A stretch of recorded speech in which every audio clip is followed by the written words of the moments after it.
欢迎收看爱家电器 QQ 鸡蛋美制作。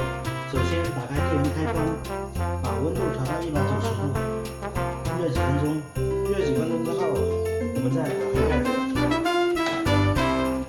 把机器倾斜45度角，停在上面，开始倒粉浆。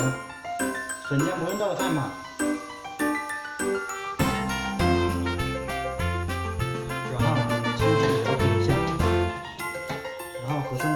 旋转180度，调整3分钟。